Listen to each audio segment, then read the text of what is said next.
तो आज मैं आपको ऐसे छोटे-छोटे टिप्स बताऊँगी, जिसको फ़ॉलो करके आप अपने घर में अन्न और धन की बरकत ला सकते हो।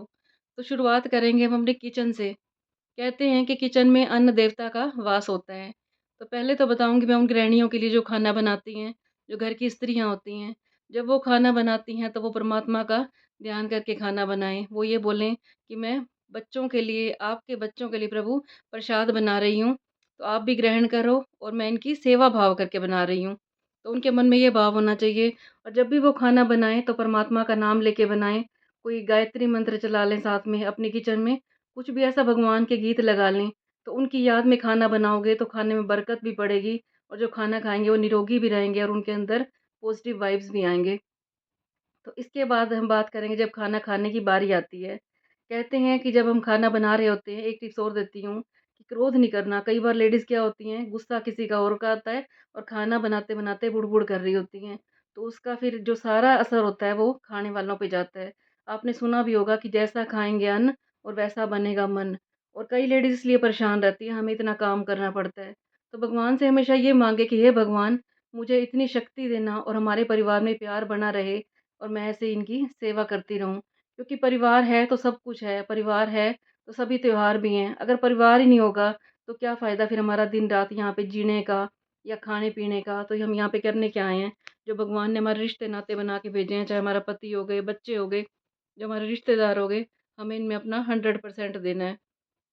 तो खाना बनाते टाइम कभी भी क्रोध मत करें, भगवान की याद में रहें और स्वच्छता से रहें।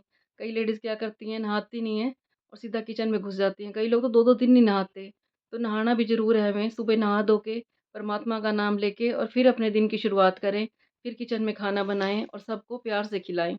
फिर बारी आती है जब खाना खा रहे होते हैं सब। जैसे ही आपके आगे खाना आता है, तो खाना बनाने वाले का शुक्रिया तो बाद में करें, उस किसान का शुक्रिया करें जिसने इसे खेतों में उगाया इतनी मेहनत से, पसीने से और वो हमारे लिए अन्न पैदा करते हैं। उस किसान का भी धन्यवाद करें, परमपिता परमात्मा का भी शुक्रिया करें कि हे परमात्मा, तूने हमें इतना अच्छा खाना दिया, तुम्हारा शुक्रिया करते हैं, हम दिन-रात शुक्रिया करते हैं और इस खाने में इतनी पवित्रता भर दो, इतनी शांति भर दो, इतना सुख भर दो कि हमारे घर में सबका आपस में प्यार रहे। तो तब आपने खाना खाना है, शुकराना करके खाना है। और फिर दूसरा टिप ये है कि जब आप खाना खाते हो तो उसमें कोई नुक्स ना निकालें। अगर आपको कोई चीज़ पसंद भी नहीं है तो उसे प्रसाद समझ के खा लें, क्योंकि खाने की वैल्यू उसको पता होती है जिसको नहीं मिलता। कई बार आपने ये भी देखा होगा कि घर में बच्चे होते हैं, तो उनके आगे हम खाना रखते हैं और वो नुक्स निकालते हैं। लेकिन वही बच्चे जब हमारे बाहर हॉस्टल में पढ़ने चले जाते हैं, तो उनको हमारे खाने की कितनी वैल्यू हो जाती है। वो आके क्या कहते हैं, हमारे घर का भी एक्सपीरियंस है, लेकिन मैं जितनी लेडीज़ से मिलती हूँ, वो भी यही कहती हैं कि हमारे बच्चे जब भी हॉस्टल से आते हैं, बाहर जॉब से आते हैं, तो आके कहते हैं, "मम्मी तुम्हारे हाथ की सूखी रोटी हमें अच्छी लगती है।" तो उनको घर की सूखी रोटी की वैल्यू भी बाहर जाके पता चलती है। और जिसको नहीं मिलता खाने को, उससे पूछो जाके कि खाने की वैल्यू क्या होती है। मेरा बेटा भी जब बाहर से आता है, वो तो ख़ैर शुरू से ही ऐसा था। बचपन से ही उसने आज तक कभी डिमांड नहीं करी मेरे आगे कि मम्मी मेरे को ये चाहिए, वो चाहिए, मुझे उसने मेरे को शुरू से एक बात कही थी कि मेरी ज़िंदगी में स्वाद मैटर नहीं करता मम्मी, मुझे सिर्फ़ जो आप खिलाओगे मैं वही खा लूँगा। उसके बचपन से यही डायलॉग थे। और आज भी मेरा बेटा यही बोलता है, जब भी वो आता है, "जो मर्ज़ी बना लो।" मैं पूछती रहूँगी, "बेटा तू 1 साल बाद आता है यहाँ पे, कम से कम मेरे को रोज़ फ़रमाइश किया कर, आज ये बना दो, आज वो बना दो।" लेकिन इस लड़के ने आज तक मेरे को नहीं कहा कि मुझे इस चीज़ की ज़रूरत है। तो जो भी आपके आगे आए, उसे भगवान का प्रसाद समझ के खा लो। और तीसरा टिप मैं आपको ये बताऊँगी कि खाने में तुम्हें अच्छा नहीं भी लगता या लगता है, तो फिर भी कभी जूठा मत छोड़ो। जो तुम्हारी प्लेट में आया है, उसे सारा ख़त्म कर लो। ये जो तुम्हें टिप दे रही हूँ मैं, घर में बरकत लाने का उपाय है। कई लोग क्या करते हैं, पहले प्लेटें भर लेते हैं और फिर उसमें से बचा देते हैं। कभी भी मत बचाना, इससे अन्न देवता का अपमान होता है। हमारे घर में तो ये रूल है कि मैं कहती हूँ बच्चों को, इतनी प्लेट साफ़ करनी है तुमने कि किसी को पता भी ना चले प्लेट धोई हुई है या जूठी है। ऐसे साफ़ होना चाहिए, सब्ज़ी बचाना तो दूर की बात।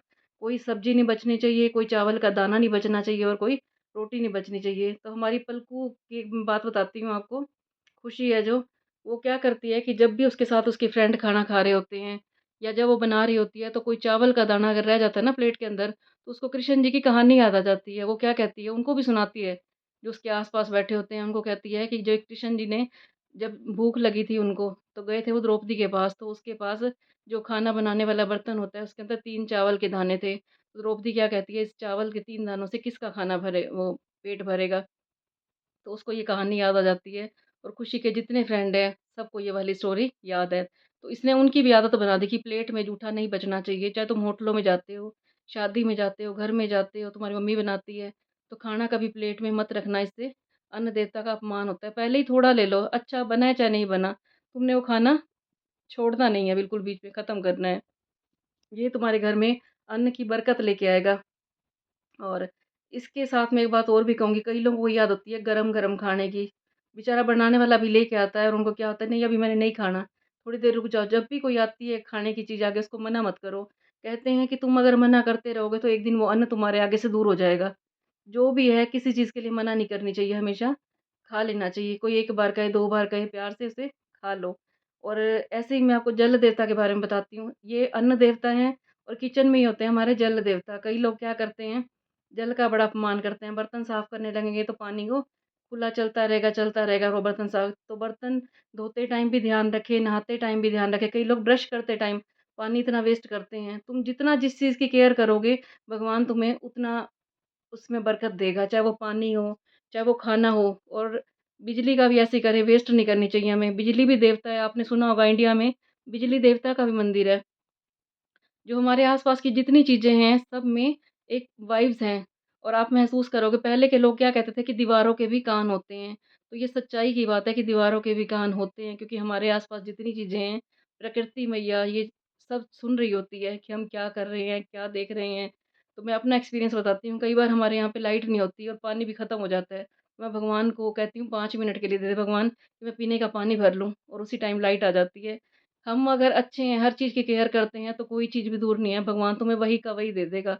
ये तो सिर्फ़ लाइट का एक्सपीरियंस बताया मैंने आपको। तो आप भी अगर हर चीज़ की कदर करोगे, खाने की हो गई, जल की हो गई, अन्न की हो गई, तो भगवान तुम्हारे घर में उतने अन्न-धन के भंडारे भरपूर करेगा। ये आज़माई हुई बातें हैं, कभी आप आज़माना ज़रूर। तो कभी भी किसी का अपमान मत करना। और कई बार क्या हम देखते हैं कि घर में कोई आता है, तो खाने-पीने की चीज़ें लोग छुपा लेते हैं। करना तुम्हें ये चाहिए कि जो भी तुम्हारे पास पड़ा है, तुम सब कुछ खिला दो। कई बार क्या होता है, जो गंदी चीज़ें होती हैं घर की, गली-सड़ी होती हैं, पुरानी होती हैं, लोग वो तो मेहमानों के आगे रख देते हैं और उनके जाते ही जो अच्छी चीज़ें होती हैं, वो खुद खाते हैं। और ये मैंने एक्सपीरियंस सुना है अपनी बड़ी बहन से। वो क्या करती है कि जो भी बनाती है, पहले अपनी काम वाली हो गई, घर में कोई भी आता है, तो वो उनको देती है। तो हर किसी से अच्छे-अच्छे गुण देने चाहिए। तो कभी उसने ये नहीं सोचा कि ये काम वाली है, मैं उसको क्यों खिला रही हूँ। तो ये गुण मैंने अपनी दीदी से लिया है। और हमारी मम्मी ने जो हमें संस्कार दे रखे हैं, उन्होंने क्या कह रखा है, जैसे मैं कल आपको बताया था कि कोई औरत तो वो है जो घुड़सवार को भी खाना खिला दे।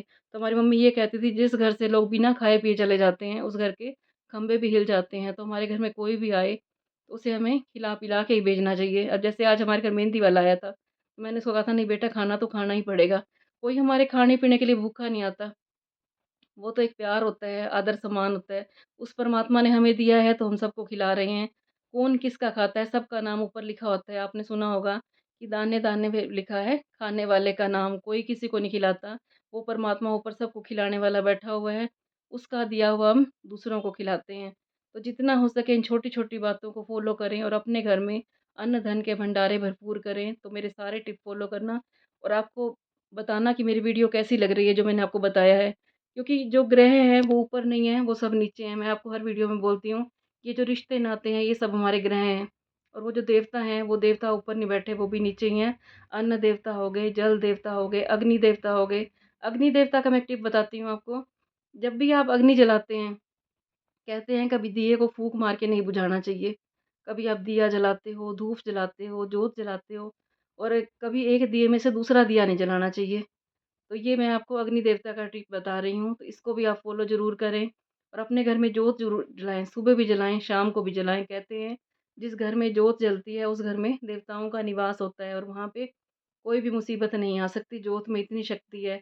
आपने ज्वाला मैया का एक मंदिर भी देखा होगा या सुना होगा, हम तो खुद देख के आए थे कि वहाँ पे बिना आग के जोत जल रही है वहाँ पे। तो जोत में, अग्नि में इतनी शक्ति है, तो आग को कभी मुँह से ना बुझाएँ, उसे हाथ से बुझाएँ। जब भी आप दिया या वो जब आप धूप जलाते हो या मोमबत्ती जलाते हो, उसे ऐसे करके बुझानी है आपने, कभी फूँक नहीं मारनी। तो बताना आपको मेरे छोटे-छोटे टिप कैसे लगे और इनको फ़ॉलो ज़रूर करना, और जो इनको फ़ॉलो करते हो, तो वो भी बताना। और एक टिप मैं आपको बताना भूल गई हूँ कि जब भी किचन में खाना बनाएँ, तो पहली 2 रोटी आप निकालें गाय की और लास्ट वाली रोटी निकालें कुत्ते की। कहते हैं कि ये खाना तो गाय और डोगियों के नाम का था, लेकिन इन्होंने कहा था कि ये सब तुम मनुष्य को सौंप दो, क्योंकि हम बना नहीं सकते, मनुष्य खुद भी खाएँगे और वो हमें भी खिलाएँगे। तो जितना हो सके इनकी रोटी भी ज़रूर निकाला करो, क्योंकि गऊ में कहते हैं 33 करोड़ देवी-देवता निवास करते हैं। और डोगियों को भी ज़रूर खिलाना चाहिए, इनकी सेवा पूरी की करो। तो जब भी खाना बनाने लगो, ये 2 टिप ज़रूर फ़ॉलो करना, और जब आपके आगे प्लेट में खाना आता है, तो 3 टुकड़े ज़रूर निकाला करो। ये 3 टुकड़ों से भी आपके घर में बहुत बरकत रहती है, और इन टुकड़ों को आप पक्षियों वाले खाने में मिला सकते हो, गाय वाली रोटी के अंदर डाल सकते हो। और गाय को जब भी खाना खिलाएँ, तो उसके ऊपर आप थोड़ा मीठा रखें, गुड़ रख दें, थोड़ी चीनी रख दें। तो ये टिप मेरे फ़ॉलो करना, और आपको ये मेरे टिप अच्छे लगे हों तो जो कमेंट बॉक्स में अपने मैसेज करना, और मेरी वीडियो को लाइक कर देना।